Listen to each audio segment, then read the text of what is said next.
What's up guys, Tommy Bowyer here from Movie Rewind. I hope you are all looking forward to Christmas and that you're more organised than me. I have hardly done any Christmas shopping yet, so I need to start getting my act together. And today I thought I would do a special Casualty video, and that is the Casualty series tier ranking. Now this video idea was suggested by one of my subscribers, Amelia Nugent. I hope I am pronouncing that name correctly. And they basically suggested, why don't you rank individual series of Casualty? And I thought that was such a great idea that I would do it around the festive season. Now, a couple of pointers before I get into this ranking. Firstly, I'm only doing from series 22 to series 36. That's primarily because series 22 is the first full series of Casualty I remember watching. And series 36, now I know series 37 is on air at the moment, but we don't know how that series is going to end because obviously we haven't seen all the episodes yet. So I thought it wouldn't be fair to include series 37 on this list.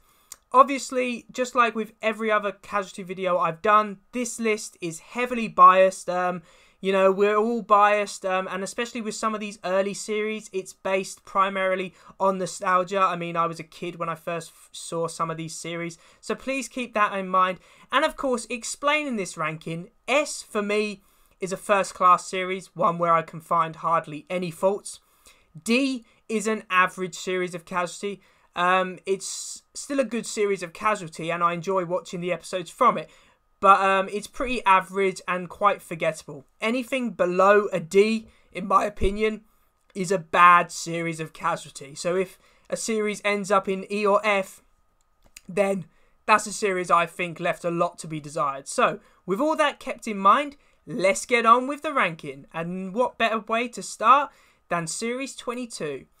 Now, series 22 is what I refer to as a transition series, in the sense that the show feels very different by the end of this series than when it started. A lot of long-term characters depart during this series, including paramedic Josh Griffiths, consultant Harry Harper, and registrar Maggie Caldwell. All really good departures, I have to say. We also see the arrivals of various new characters who would be important in Casualty's future, such as Adam Truman, Zoe Hanna, Big Mac, Noel Garcia, Ruth Winters. These are characters which would have a massive impact on Casualty going forward. Series 22 has some really great storylines. For me, the standout is Ruth Winters' attempted suicide. Really highlighted how someone can reach a point where they feel they have nothing left, and also reflected how an attempted suicide can send shockwaves through work colleagues as well as the bureaucracy of the NHS, how they attempted to cover it up in the aftermath. Series 22 dedicates a lot of time to showing how bureaucracy just doesn't work, and it often undermines what the doctors and nurses are trying to do. So for all that said, Series 22, it's a cracking series of Casualty, and I'm going to put it in the B tier because it is a good series of Casualty. Series 23. One character dominates Series 23, and that is consultant Nick Jordan. His brain cancer storyline is handled really, really well. It's the perfect build-up. Plus also shows how arrogant this character is. The fact that he doesn't want to get treatment because he feels it will weaken his position in the ED, and the ED needs him in charge in order to be successful. So it really shows how arrogant that character is. But you got to love him as well. There's a lot of drama in Series 23. We see Adam realise that Nurse Jess is pregnant with his child. We see a relationship blossom between Alice and Curtis. And obviously, the tragic death of Curtis at the end of this series was obviously very heartbreaking, and very good acting from all of those involved. Series 23 for me has some decent storylines, some good episodes, and some good stunt work. But I kind of overlook it. It kind of doesn't really stand out in my mind. And for that reason, I'm going to put Series 23 in the D tier. Series 24. Series 24 is a Casualty series on steroids. The opening two-parter, Dawn of the ED, I think is a great bunch of episodes if you are new to Casualty. Very emotional episodes as well. The stunt work used in the warehouse fire scenes is really good. Series 24 has some quite comical and more upbeat storylines. We see the fake marriage between Jeff and Dixie, but you know what? I don't mind it. Jeff and Dixie have decent levels of chemistry, so this fake marriage, it kind of works in my opinion. One character which dominates Series 24 is consultant Adam Truman. Tristan Jamal, as an actor, was exceptional throughout Series 24. The opening episodes to 2010, in which Adam's baby son Harry dies, so emotional. And from then on, Adam just carries the series. His character going through grief and then going on a bit of a downward spiral, I thought was really well done. And also in Series 24, we're introduced to 3 junior doctors, Lenny, Yuki, and May. Now, I like these 3 junior doctors. I'd say they're the best junior doctors Casualty has had, for the simple reason they're all very different people, and we can see how junior doctors, they develop, but they're also quite sneaky. They'll try and compete with one another. So I like the new characters introduced. Storylines for the already existing characters are handled really well, and there's some great stunt work as well. And that is why Series 24 goes in the A tier, because it's a first-rate series of Casualty. Series 25. Series 25 deals with some really taboo subjects. We have domestic violence in the case of Nurse Kirsty getting abused by her husband Warren. And I liked how it showed that domestic abuse is never black and white, in the sense that Kirsty won't leave Warren because she fears that he'll start beating her child, and she just could not live with herself. So I think that that storyline was really well done. Ruth Winter's bipolar storyline. Georgia Taylor as an actor, amazing throughout this series. Seeing someone, this character of Ruth, go on a full-blown mental breakdown and then having to come to terms with her mental disorder and how she can cope with her bipolar. Really well done, I have to admit. Obviously, Series 25 also has the tragic death of Polly. She didn't need to die. Casualty has this thing about killing off popular characters who could still do so much good with their life, and Polly's death was no exception. It was handled really well. And I also like this series finale because it sees the departure of Adam. Adam had been an important figure for the 4 years he'd been in the programme, and I like that final look between him and Nick Jordan, 2 alpha males who come to respect one another despite their differences. So Series 25 is a decent series of Casualty. I'm going to put it in the B tier. Series 26. Series 26 is an important series in terms of the production for Casualty. Final episodes filmed in Bristol, first episodes filmed in Cardiff. It contains some of my favourite episodes, including the ED fire, as well as the first episodes filmed in Cardiff, which revolve around a car pile-up and then a gas explosion. We do get some decent characters introduced. We have nurses Lloyd and Scarlett, as well as new paediatric registrar Tom. We get some good departures from Series 26 as well. But for me, Series 26, I'd say it's a pretty average series of Casualty. Important in terms of they change sets. So by the end of this series, the show looks and feels very different. Obviously as well, first Casualty episodes filmed in HD. But I'm going to put it in the C tier because it's alright, but it's not the best in the world. Series 27. Now, Series 27, much like Series 23, is a series I don't remember that much about. I think it's great that we see a lot of Zoe Hannah in this series. Sunitra Sarkar is a great actor. It's always good to see her get into some material that she can get her teeth into, that is. I like that we see Zoe develop as a clinical lead throughout the series, going from a very nervous and inexperienced clinical lead to finally taking charge.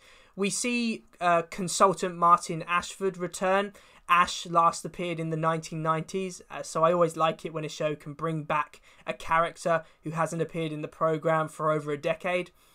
There are some good departures in Series 27. Dylan Keogh's departure at Christmas, while only temporary, thank God, was done really well. I also like Nick Jordan's departure, especially he shares a final moment with Zoe. I think those two did deserve it after all they'd been through. But then Series 27 does have some strange choices of storylines. Fletch and Tess's affair. I don't get that. For me, though, they both don't really have that great chemistry. And also Sam and Tom. Their relationship, it's so off and on all the time that I just can't get my head around it. So Series 27 has some decent episodes, but some strange storylines. So I'm going to put it in the D tier. Series 28. First proper transition series since Series 22. A lot of characters joined during this series, and some obviously very popular. Lily Chow, Ethan Hardy, Cal Knight, Lofty, Max Walker. These are very popular characters, and it's fair to say they won me over as soon as I saw all of them.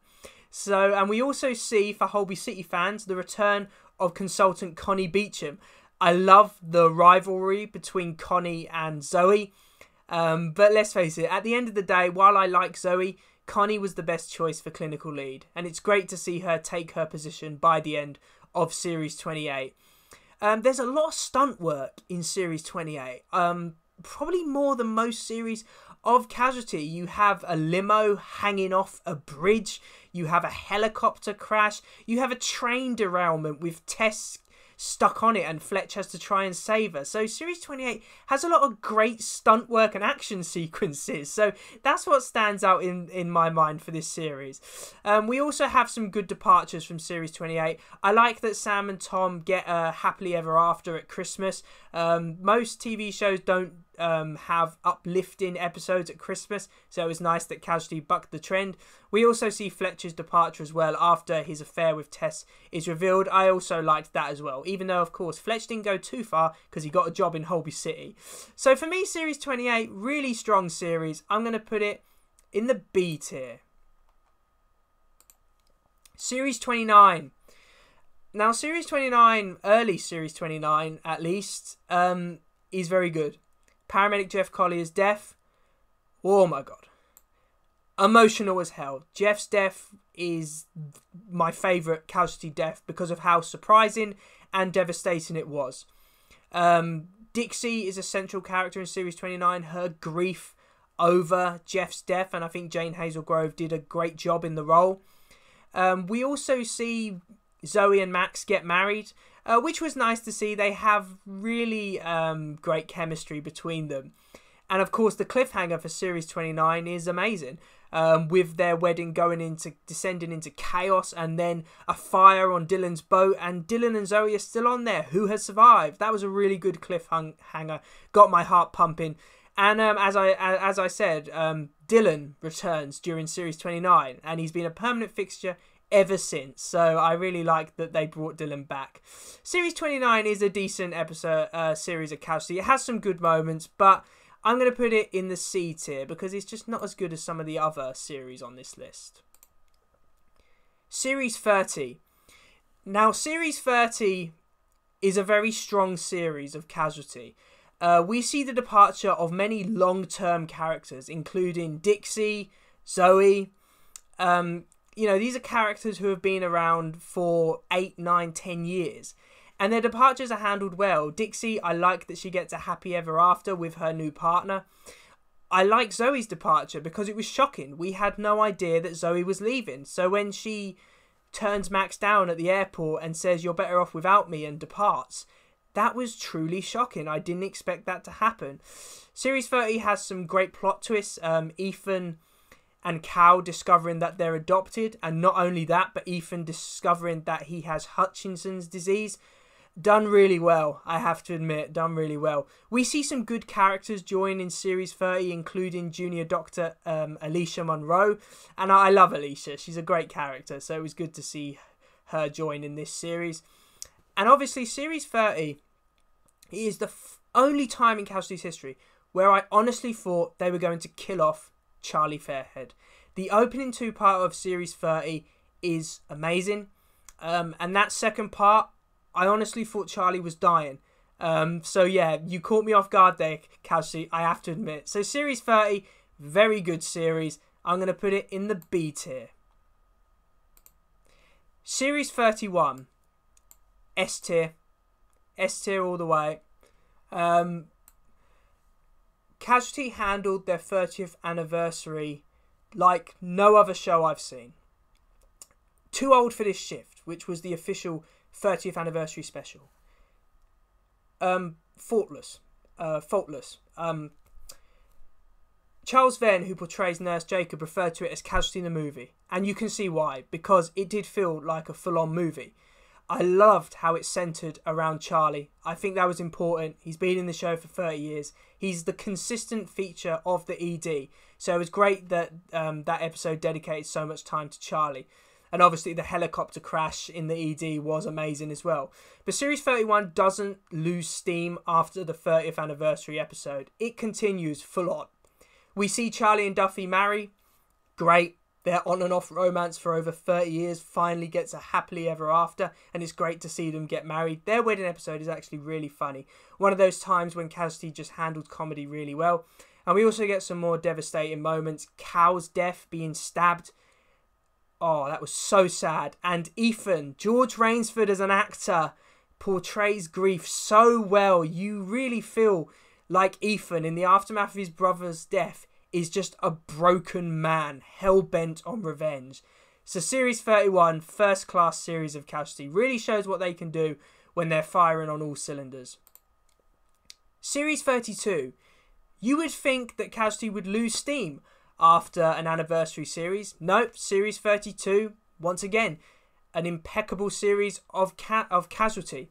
Has some really thought-provoking and controversial themes, but it handles them really well. You have Dylan's alcoholism, you have Alicia's being raped, you have Connie's cancer. These are all storylines which could have been in just, their own series of Casualty, but no, they're all in the same series. That shows how great Series 32 is, and that's why Series 32 goes in the A tier, because Series 32, it's just amazing. Once again, when Casualty is firing on all cylinders, it can be truly amazing. Series 33, often referred to as the year of the paramedic. Michael Stevenson, who portrays paramedic Ian Dean, dominates Series 33. His mental health storyline, which eventually leads to him attempting to commit suicide, was difficult to watch, but it was needed. To show how mental health can affect anyone, and it's important that if you're friends or work with these people, that you ask if they're okay. You're there to support them. I also love that this series focuses on the paramedics a lot more than previous series. Not only Ian, but we see paramedic Ruby Spark and Jan Jennings involved in this series, and I love Ian and Ruby together. You can tell that they care about one another. The opening of Series 33, where there is a car pile-up and a gas explosion, which eventually leads to the shocking death of paramedic Sam Nichols. I didn't think that they were going to kill Sam off. She'd only been back with the program for a year, so that was a really shocking death. I enjoy Series 33. It also has some decent departures as well. Alicia's departure, very devastating that she didn't accept Ethan's proposal of marriage, but she went off, she recovered from her rape ordeal, and she managed to go off and thrive in her profession. So I thought that was a good departure. If not sad, she didn't stay with Ethan. Series 33 is a really good series. What makes it for me is Ian. Michael Stevenson did an incredible job. No wonder he had to take a break after all these very emotional storylines, which probably took their toll. So that's why Series 33 goes in the A tier. Series 34. Series 34 was the first series of Casualty I didn't really like. Not to say there was anything bad about it per se, and obviously Duffy's death from vascular dementia was handled so well, very, very emotional. But apart from that, I just weren't a massive fan of some of the storylines in Series 34. It felt like after a run of really strong series, and as you can see, from Series 31, I rank them very highly, they were slowly running out of steam. And that's why Series 34 is the first one to go in the E tier, because it was the first series I felt left a bit to be desired. Series 35, well, to go from the quality of Series 34 to Series 35, it's just insane. Series 35, obviously, Casualty had been off air for several months due to the COVID pandemic. And everyone was talking about the COVID episode because obviously it was really going to highlight how EDs and the NHS in general struggle to cope with the COVID pandemic. And it didn't disappoint. The COVID episode is the opening of Series 35 and it's Casualty at its finest. It showed every aspect of the pandemic. And obviously we have the tragic death of Noel. And that death, I think that hit home because Noel had been in the show for almost 12 years by this point. And also, it showed that this pandemic killed people. It killed people in EDs, in the NHS, and their colleagues, while devastated, they had to hold their head up and continue to treat patients. And that's why that COVID episode hit so hard, because it felt like real life. And Series 35 doesn't stop from there. I think having a couple of months off really meant that they focused on the episodes of this series. There are some great moments. We have Ethan discover that Phoenicia is pregnant with his child, and their on and off relationship is quite nice because you want to see them get together. You have paramedic Lev have to finally confess to his wife Faith that he is gay, and how he tries to get his head round finally accepting his sexuality. Plus, I like that Faith eventually finds solace in Dylan. Faith and Dylan have really great chemistry, and I would have loved to have seen their relationship develop further. And Series 35 also ends in such an emotional and shocking way. We see the death of both Lev and Phoenicia. Now, I thought one of them was going to die. My money would have been on Lev. But for both of them to die, that was truly shocking. And once again, George Rainsford in the aftermath portraying Ethan over his grief at Phoenicia's death. Just an amazing actor. So Series 35 goes in the S tier. Casualty came back on top form after it was off air for a couple of months due to the pandemic. And Series 36, the latest series of Casualty. Now, Series 36, early Series 36 was pretty poor. The 35th anniversary, in my opinion, had a lot to be desired. And some of the episodes in early Series 36 are just not that great. A lot of it's focused on new consultant Stevie. And while the actor is good, the character of Stevie is just so unlikable. Her vendetta against Ethan, even though she was partly to blame for her sister's death, just weren't that interesting because obviously everyone loves Ethan. Where the series started to improve was the school shooting episode, in which David Hyde's son Ollie is involved in a school shooting. And Jason Durr, who portrays Nurse David, he carries this series after that because his grief and denial at what Ollie has been through was handled so well. You could tell a lot of effort was put into that. And I remember the school shooting episode because I remember the media saying that, you know, it shouldn't have aired. It was too controversial. Casualty thrives when it deals with taboo and controversial subjects. And that's why Series 36, it actually goes up. I was going to put it in D tier, but I'm going to go up and put it in the C tier because the school shooting episode was done really, really well. So thanks for watching, guys. I really do hope you enjoyed this video. Please remember to like, comment and subscribe in order to receive great and maybe even improved quality content in the future. Now obviously this is my tier ranking. As you can see, I only consider series below a D bad, so only one series made it into that territory. The majority of them I rank quite highly. Obviously, please feel free to let me know what your tier ranking would be because I'd love to hear you guys' opinions on that. I hope you have a great Christmas and I will see you in another one. See ya!